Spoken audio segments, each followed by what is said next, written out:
Let's talk about some books you haven't read. First off, we're starting with A Time of Dread by John Gwynne. This is a series that's set after The Faithful and the Fallen. I see you guys talk about The Faithful and Fallen all the time, but nobody talks about this trilogy. It's incredible. It's just as good, if not better than The Faithful and the Fallen. John Gwynne has grown as an author so much when you get to this book. I feel like it's some of his best work, and I highly recommend you do not sleep on this one. Next up, we got Mushroom Blues by Adrian Gibson. This book is insane. Adrian's mind is one of the most creative things I've ever dove into. This noir detective story set in this mushroom world is tense. It had me on the edge of my seat. I felt like I was digging through mushrooms and fog to get the answers to everything. And man, I just don't want to say much about this book because it's so original and so incredible.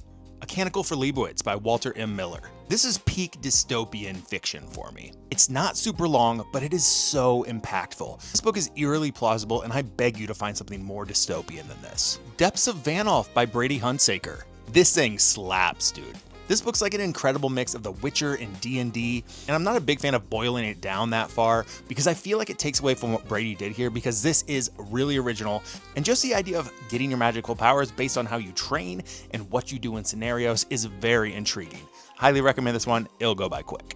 And lastly, I want to talk about Philip C. Quaintrell and the Ranger Archives. We talk about the Echo Saga a lot, we talk about A Time of Dragons a lot, but do not sleep on this other trilogy. This trilogy is up close and personal with one of our favorite characters, Asher from the Echo Saga, and it is so engaging, man. You get such great backstory for the Echo Saga. You can even read this before you go into the Echo Saga.